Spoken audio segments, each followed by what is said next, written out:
Welcome to the Marshall Pruitt Podcast, your week in IndyCar listener Q&A show brought to us by some dear friends. So why don't we say thank you to them, do a really short intro, and get rocking with as many of your questions as possible, knowing that we're on a very short turnaround with 2 consecutive IndyCar race weekends in a row. Time to say a big thank you to our show partners on the Marshall Pruitt Podcast, starting with Pfaff Technologies, build-to-print composites manufacturing company. They're specializing in medium to large-scale automotive, motorsports, and military applications. Visit pfafftechnologies.com. It's P-F-A-F-F technologies.com to learn more about their services and how they can benefit your business. Next, it's the Justice Brothers, makers of premium additives, lubricants, and cleaners, and servicing the automotive and motorsports industries for more than 85 years, with victories in all of the biggest North American motor races, including the Indianapolis 500, the 24 Hours of Daytona. The Justice Brothers products are truly race-proven. Learn about their vast history and range of offerings at justicebrothers.com.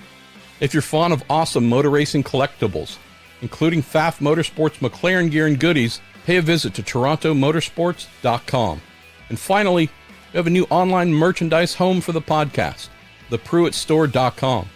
All the show stickers, models, the racing memorabilia I'm trying to sell and put towards our fund to buy a house is now live and rocking.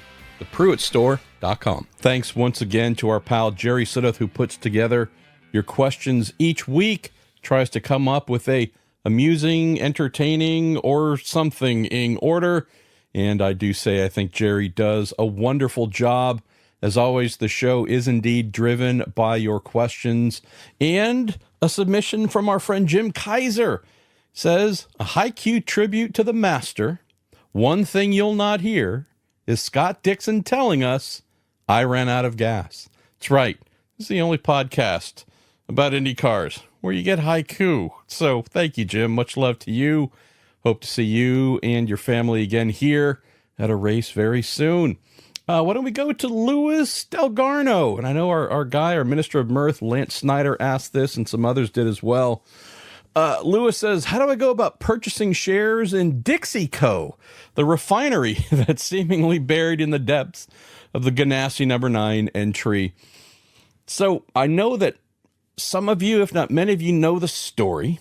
I'll repeat it very quickly here, and I'm going to try and do a written version of this as well. It's an old story, but I realize there's a lot of newer fans to IndyCar who might not know, but how does Scott Dixon do that? And only Scott Dixon do that. The crazy, insane, extreme fuel saving that he does and uses to win races, not just last weekend at Long Beach, late last year at Gateway, and so many other places.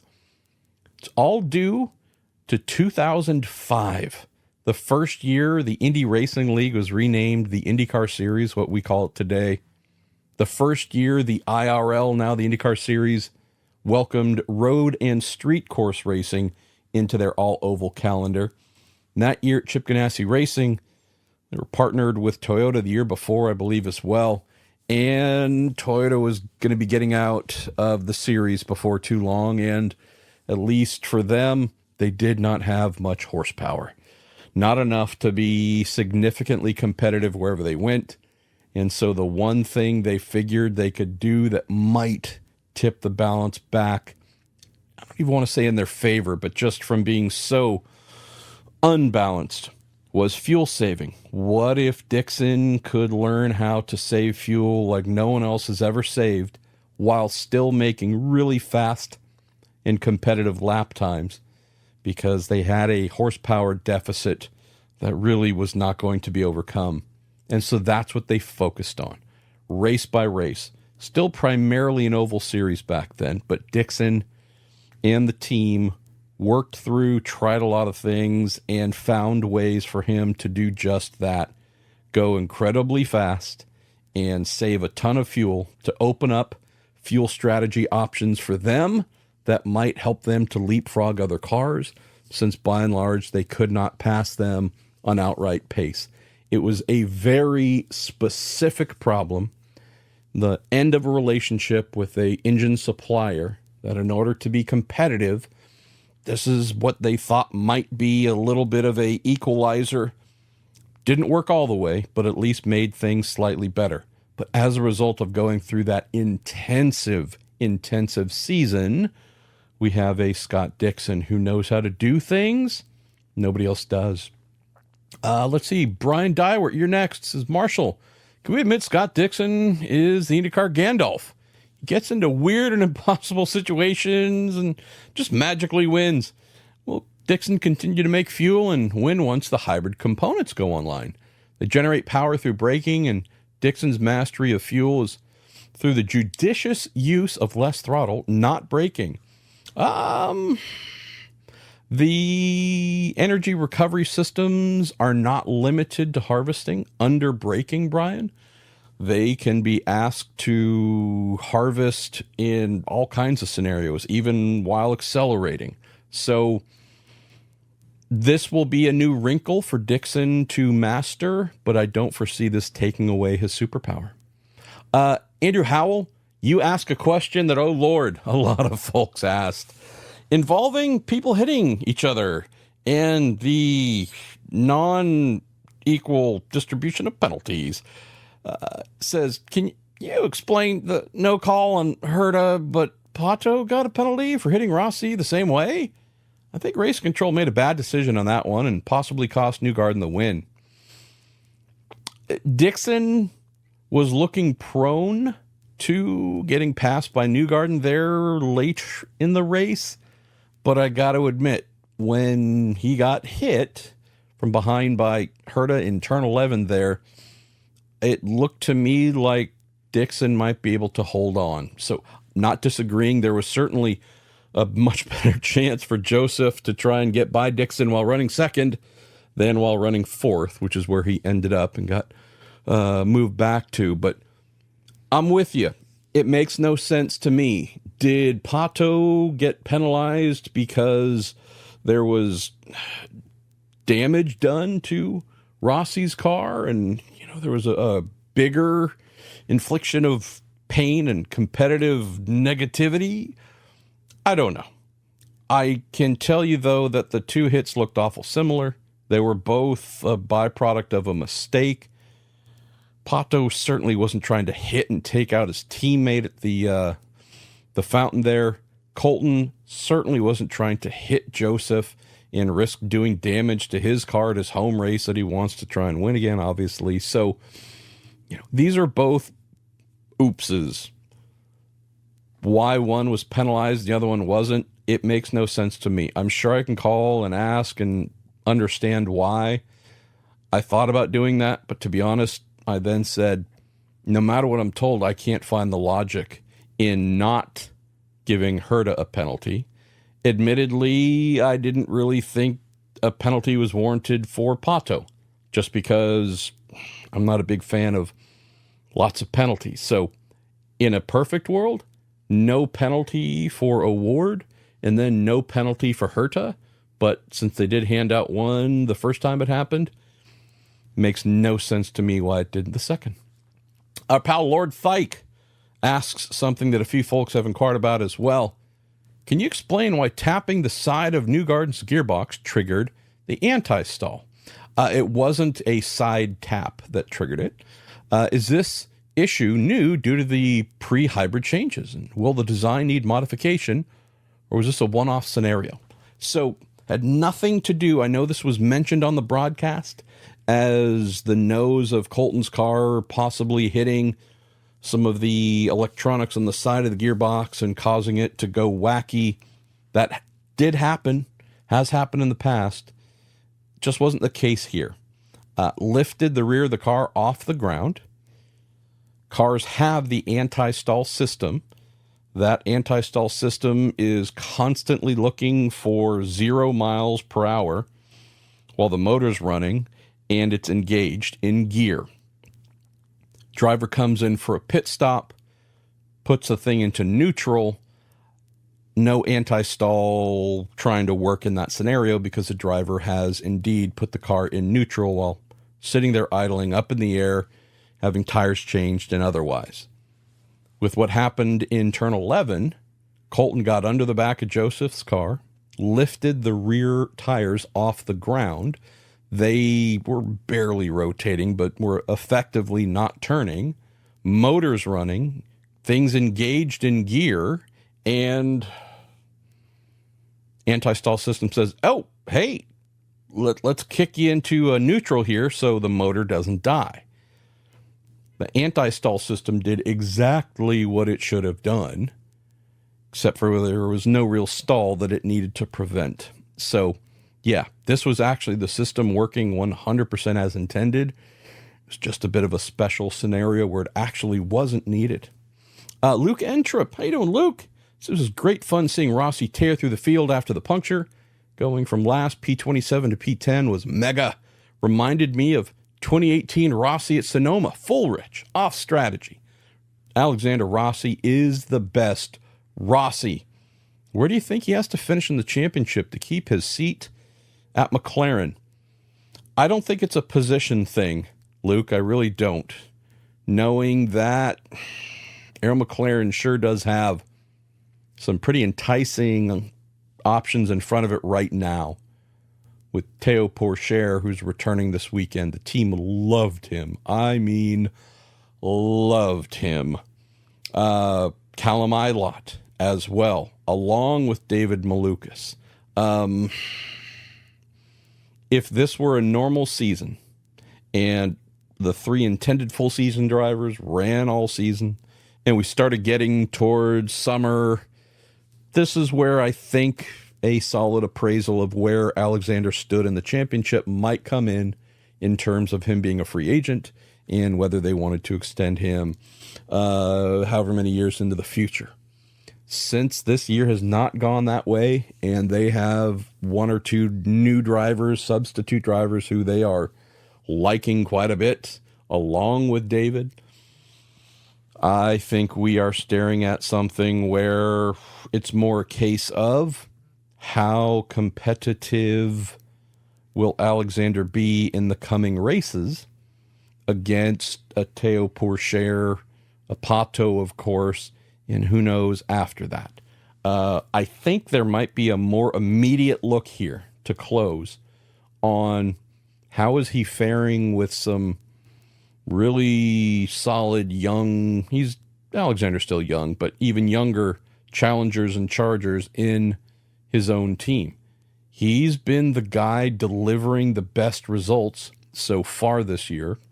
He's been the guy who, while Arrow McLaren has not been crazy capable of winning races, for however well they've been doing, I realize Pato finished a quality second at St. Pete, but seemingly just about everywhere, Rossi has been the one when things start to go a little bit sideways for the team for whatever reason.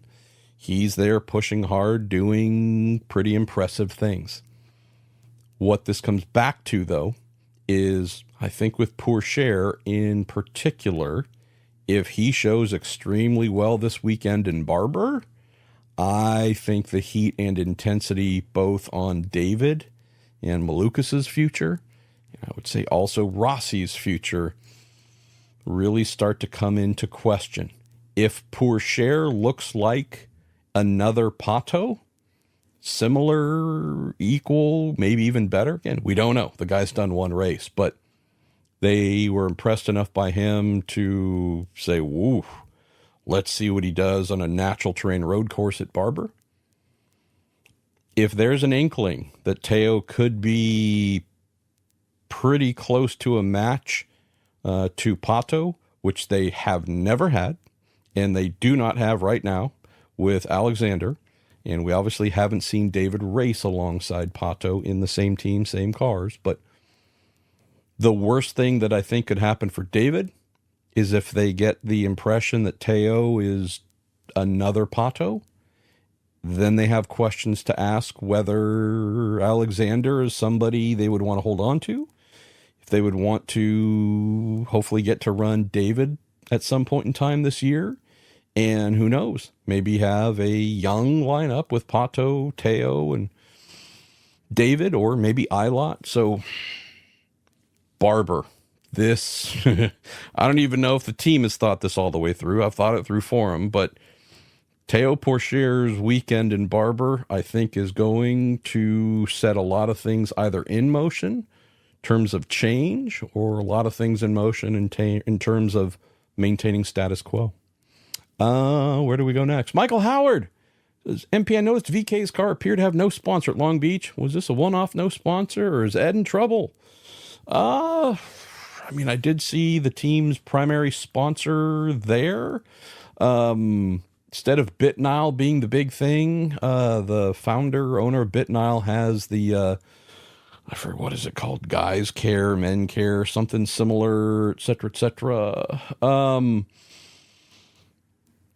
Interesting to see how the races that have gone unsold, the team has not chosen to dress whichever car with internal sponsors, right? Tony George, founder of the team, this, that, and the other of the team.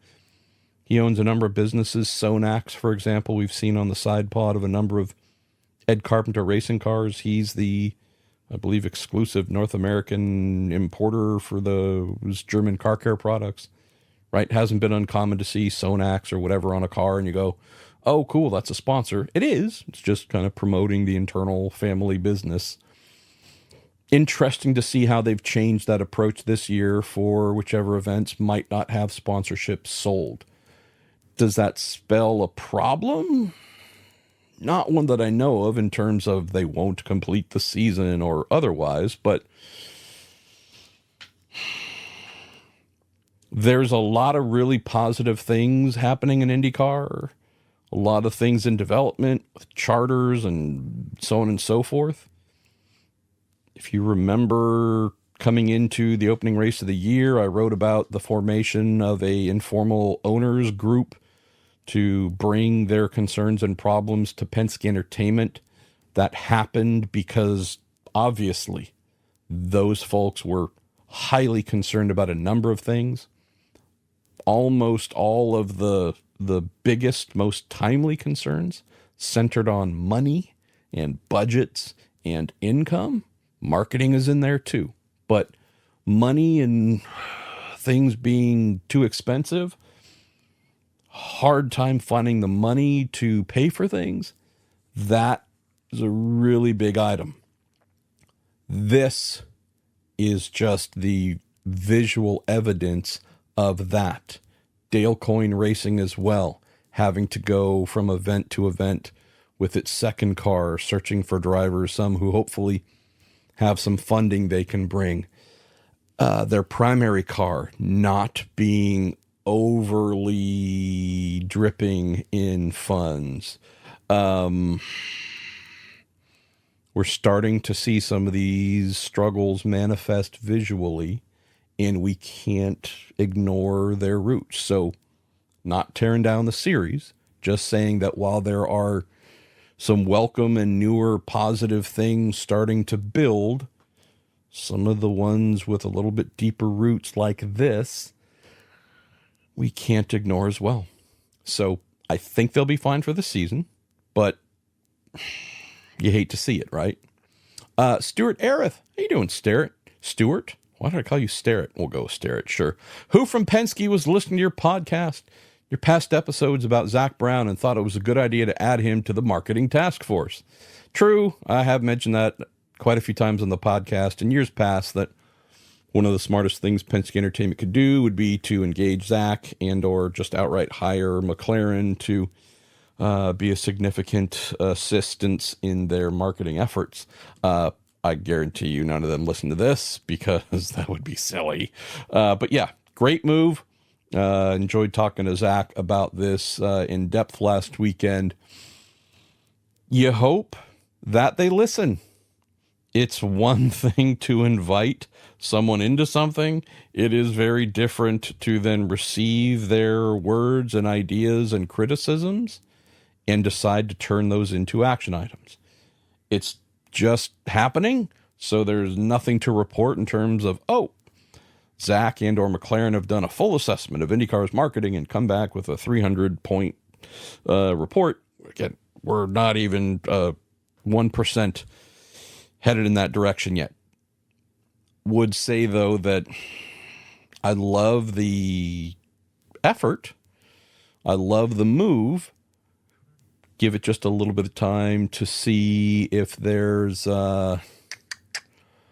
something that actually comes to pass in terms of, that is an idea or 2 or 10 that Zach brought, and we're going to listen and do those things. That's what I'm really looking forward to learning here in the coming months. James Malloy says, what does Fox bring that NBC may not, in a very basic way? Saying besides a higher rights fee, what would IndyCar see in Fox Sports that NBC Sports doesn't provide or provide better? Then goes on to criticize Fox Sports. Might be one of desire. And I don't know if necessity is the exact way I would put it, James, but here's a way to look at this. With NBC Sports, they have NASCAR for about half the season. They have IndyCar. They have IMSA. And what else do they have? They have other things. Look at Fox.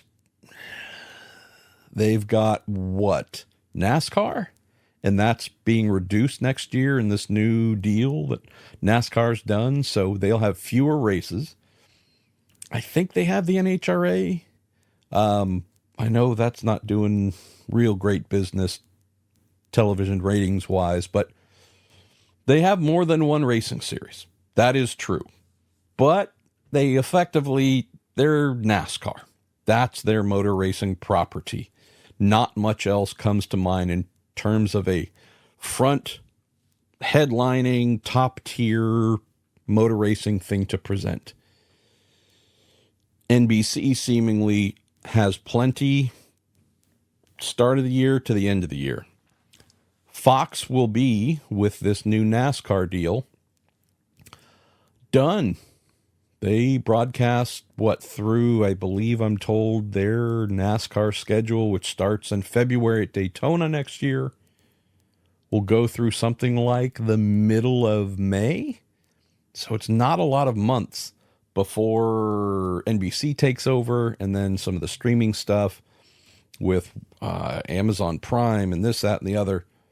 So the main thing I'd say, James, to think about, and I realize that you do not care for their NASCAR coverage, there's big energy to have a series like IndyCar where they can broadcast it for the full year, full season, but in particular, when they hand off NASCAR to the other partners shortly right before, a week or two before the Indy 500, IndyCar then becomes their top tier motor racing property. I realize that while Fox has NASCAR, IndyCar is NBC's top property, right? So from March through May, think of how long the IndyCar season runs. And in theory, I guess in practice as well, unless IndyCar alters the schedule heavily, IndyCar would be the top tier featured P1 pole position motor racing property on Fox for a longer duration of the year. That's a thing that I love. What we don't know is how much of the pre-NASCAR handover calendar would be on Big Network Fox versus Fox Sports 1, and hopefully not Fox Sports 2 because it just doesn't generate any real views. Like NBC Sports used to have with NBCSN. Now they use the USA Network for it, which turned in a terrible number for Long Beach last weekend of like 309,000 or whatever viewers, down almost 720,000 viewers from last year when it was on network. Fox Sports 1 actually does some pretty decent cable traffic. So I'm not saying if the early IndyCar pre-Indy 500 calendar was mostly on Fox Sports 1, that there would be enormous ratings. I feel like they'd be better than what we're getting right now on USA. It's more the thought of, wow, when we get to the Indy 500 and through the rest of the year, barring who knows, some sort of strange scheduling thing, I think IndyCar would be on Big Fox to pretty much finish out the rest of the year. If this is their number one thing to promote, if they're losing NASCAR races and maybe feeling a little less loved as a result, the idea of having IndyCar as the big shiny new thing to put all their energy behind, I like that idea. And the last thing here, as I've been told, is the head of Fox Sports from Indiana, loves IndyCar, even has his own kind of party trailer right on 16th Street. Or is it George? I forget. But he is well known for not only attending the Indy 500, but really it's a hugely embedded part of his life and culture. Having that person saying, oh yeah, I want IndyCar, that to me speaks a lot louder than it's one of a couple of big properties we have, and you almost never feel like you are the truly featured motorsports property. Where are we going next? V.K. Roy or Vic Roy or however I might pronounce that. Says, why does Chevrolet not have the same concerns about IndyCar costs as Honda? Or do they? But they just don't choose to voice them publicly. You are on to something here with the latter. Stylistically, Chevrolet does not like to talk about anything. Love them, genuinely do. But yeah, asking them questions seemingly about anything that isn't simple or easy or kind of run-of-the-mill, it is a lot of no comments, and or it takes a week or 2 weeks or whatever to try and negotiate someone to say something about whatever, and then it's usually really watered down. So again, just telling you the truth of what it is. So yeah, stylistically, Chevy is not the one to voice concerns about anything publicly, at least to monkeys like me. If they say something, it tends to be their choice, their reason to do it for whatever purpose. It's something that they self-initiate. On very rare occasions do we get leadership from Chevrolet in a press conference where you can openly ask anything. And if you do, your question right here, I could pose, and I feel like I could almost write the quote right now, which is long-standing partners with IndyCar, great long relationship with Roger Penske, helped form Ilmor Engineering, who builds Team Chevy IndyCar engines. We are here to support Penske Entertainment and IndyCar in whatever is best for the sport. And if they decide to make any changes to the engine formula or modify anything that would reduce costs or change costs, we would look forward to engaging with Penske Entertainment's leadership and being a positive solution to whatever might come next. Within that salad of words, I think you'd probably have the answer. So it's just a choice thing. It's been that way for a long time. It used to really piss me off. I just accepted it as that's who they are and how they do things a while ago.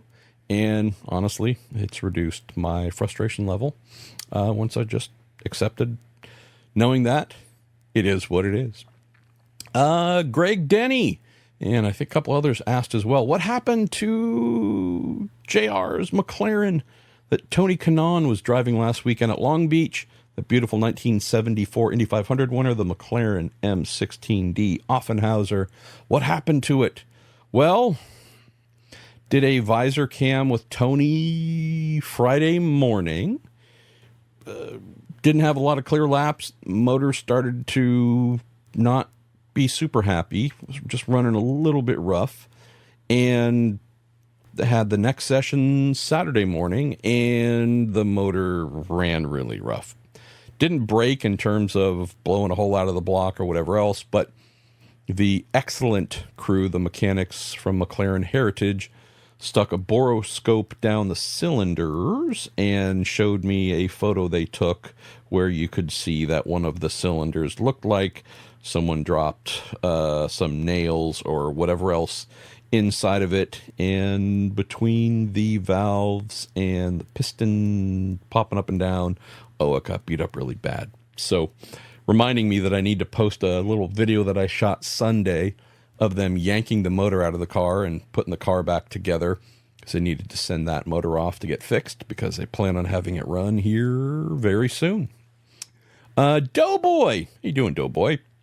We are almost at the end of the first wave of questions that Jerry has put together. He puts in a nice little middle tier.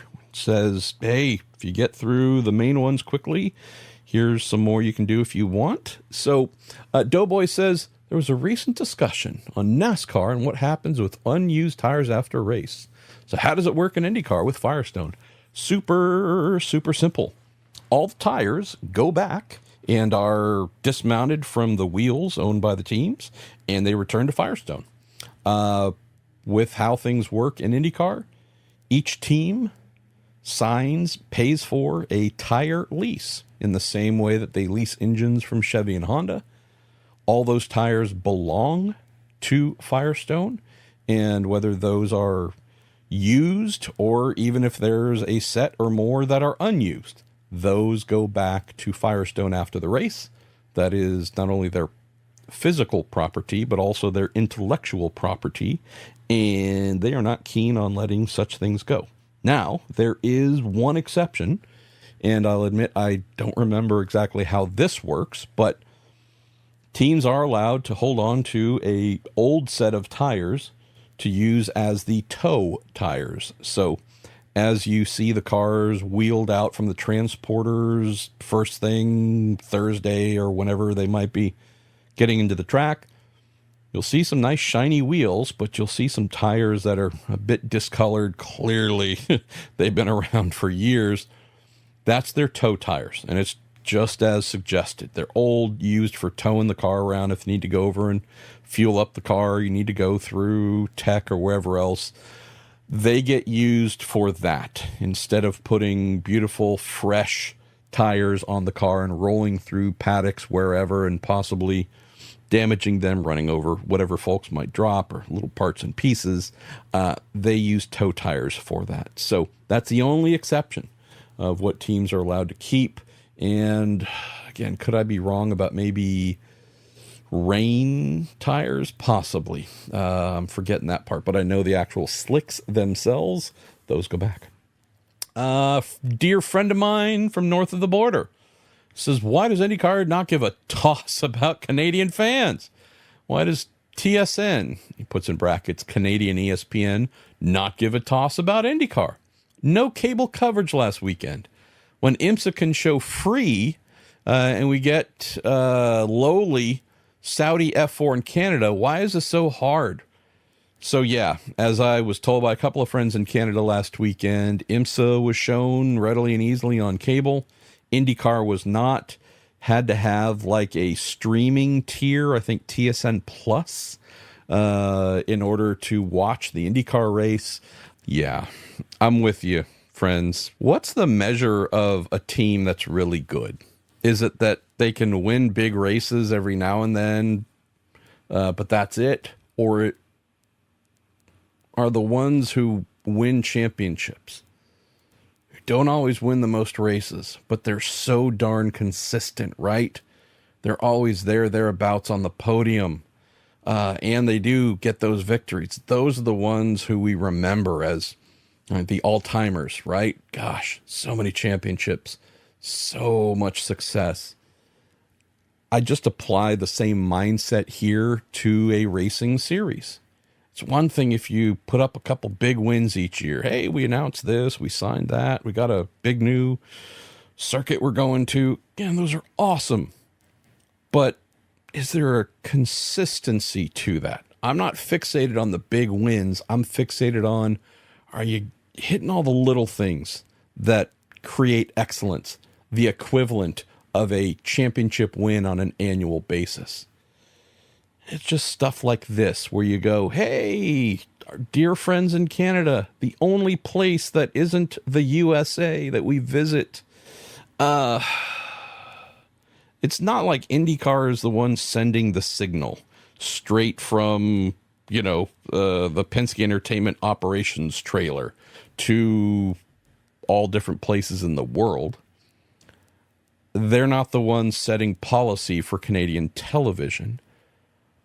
But it is stuff like this where I just go, yeah. I think about the ones who are consistently good, championship caliber. There just seems like there's sadly way too many of these little IndyCar related stories each year. I'm recording this Tuesday evening.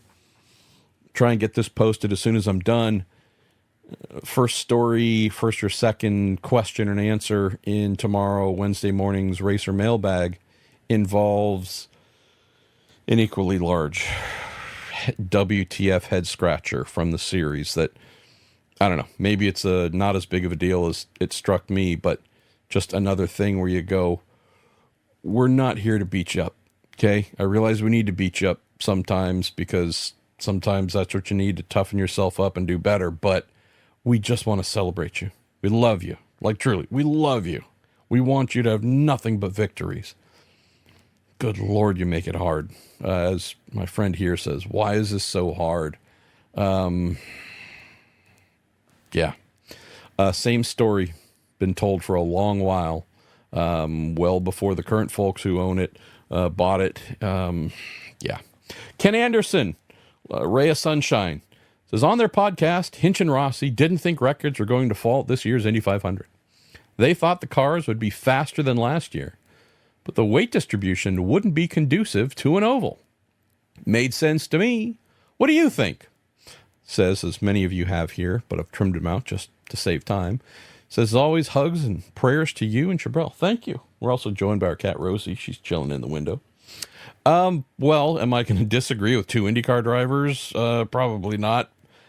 What they're getting at, I would assume, I haven't listened to the show. What I assume they're getting at is real speed. If we're talking qualifying, you want a secure rear. You want the rear of the car to be really locked to the ground. Can be some slight controlled drifting, not oversteer, not putting in big opposite lock, but where the car is just a tiny bit free. But for the most part, you need the back of the car to be clamped down to give you confidence to turn in at a crazy rate of speed. And if there's understeer, you can manage it and lift off the throttle a little bit and get the front to come back down and keep turning. Or if there's a little bit oversteer, again, you can add a little bit of opposite lock. But you really do want the rear of your Indy car at the 500 to be super solid. The weight reductions that have taken place have been at the rear and also at the front. But I think what they're would be referring to, have not listened to the show, is if you combine all of the weight reductions, which will make the car faster in terms of maximum potential speed, you would be shifting weight distribution forward, putting more weight on the nose, which, again, would then take some weight off the back of the car, potentially put that stability at the rear a little bit at risk. You could, of course, counteract that by adding more downforce at the rear, but that is not really a thing teams are trying to do in qualifying. They're trying to go to the most negative wing angle they can at the rear to remove as much downforce as possible. So, assuming that that is indeed what they said, that is the thought process behind what they're saying. And what will be really interesting here is to find out if indeed all that lines up and is accurate. Let's see. Where do we go? Jordan Darwin. We are definitely into a little bit of overtime, but MP with Penske being the only Chevy team in the top 12 shootout last weekend. I wonder how good they would be with a Honda. He said, also in honor of your visit to All-American Racers last week, and 25 years since their last Long Beach Grand Prix, how good would a 1999 Eagle 997 Honda Firestone package have been? Well, I don't know, but if you put that Honda in there instead of a Toyota, and you make sure that there are Firestones on it back then instead of Goodyears, it would have been the best version of itself. I feel like Robbie Gordon might have been on Firestones, maybe. I'm sorry, my head's swimming a little bit here, but yeah, love the callbacks here, Jordan, as always. Honda kind of got their knockout blow back, or got that claimed here last weekend, but I don't think Chevy is anything other than capable of winning this weekend in Barber, and very, very likely in May. I have not gone into a month of May with a preconceived notion of which engine supplier would be the dominant one in a while. This is the first time I'm going in thinking. Again, we'll see. Hopefully I'm disproved and it's totally equal, but yeah, I'm going into May thinking, those bow ties might be really tough to deal with. Let's see. Why don't we go to one or two more and try and shut off the show here in about 45 minutes or so. Eric Franklin, doing Eric, says, did Colton Hardy bring back the Paul Tracy's chrome horn? Since indeed the nose of the Andretti Global cars do have a bit of chrome. Yes, he did. Yeah. More importantly, is going to 3 entries allowed Andretti to have a bit of a renaissance. The thing that has stood out to me the most, I wrote about it Sunday, which was Colton Hardy yet again having the best start to any of his seasons ever in IndyCar. I realized that he won a race, I think second race of the year, however many years ago. But if you just look at where he finished at St. Pete, which I think was like 5th, wherever it was, 5th or 6th. Next one at Thermal non-points was a couple spots better. And then last weekend, 2nd at Long Beach. His best average finishes of his entire career are across these first 3 events. He's back in the groove. I can only hope that he stays there. Speaking with Rob Edwards, Andretti Global Chief Operating Officer, spoke about things like improved work ethic. And I'm not saying Colton was ever lazy, but just like, hey, the reason Scott Dixon, Alex Palou, Will Power, Joseph Newgarden, whomever, tend to be perennial championship contenders, not every couple years, but like they're more or less always there, is because they put in an insane amount of work between races. It's the same trait we hear about in just about every other sport.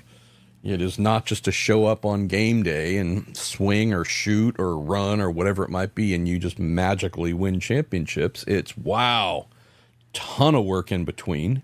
And so Rob said, hey, this is part of where Colton's upping his game. He's more mature as well. He's realizing that chucking the car down the inside of Dixon in the closing laps last weekend and putting himself at risk of not only taking himself out, but Dixon, but going from great second place points to, no points basically.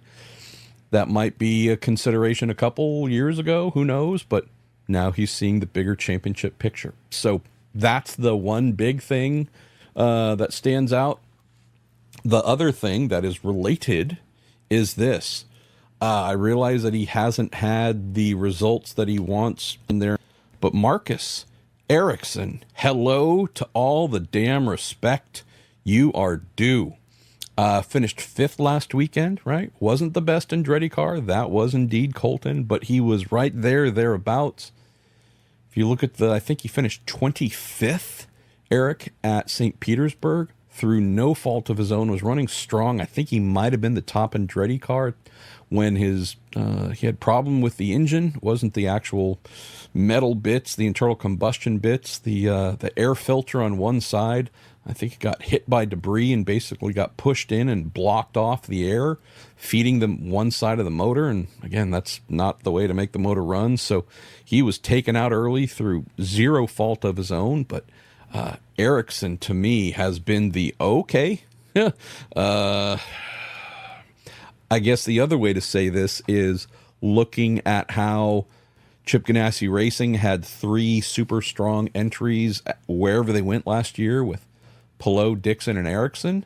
There is a huge gap now between Dixon and Palou and everybody else. Let me see. I'm trying to remember exactly where the third driver in the team, where they're placed currently. And I realize we're talking of rookies or those with only 1 year of experience, but looking in the points, like Kiffin Simpson is the closest driver within the Ganassi group, and he's 15th, which is actually super impressive. But Dixon's second in the standings. Alex is 4th. Ericsson, again, in light of being nearly last at the opening race and then improving that to a 5th last weekend, he's up to 12th in the standings. But that's the other big thing. Kirkwood had a pretty decent weekend in Long Beach. Didn't have a great one in St. Pete. So if they can have a couple of races that are just good, they don't even have to be great for Marcus and for Kyle, I think we see them move forward for sure, nestle themselves nice and close to Colton. And then we're talking about an Andretti Global that, to your question, having dropped from 4 cars down to 3, I would say is certainly a better version of itself. That's all we got for this episode, y'all. Appreciate everything you sent in. Greatly appreciate our friend Jerry Sidduth. Be putting together a show here next Monday when I get home, I think midnight or something like that from Barber Sunday night, if all travel plans go according to plan. But thanks, y'all. Appreciate y'all and all of our partners, Pfaff Technologies, the Justice Brothers, and TorontoMotorsports.com. I'll speak to y'all next week.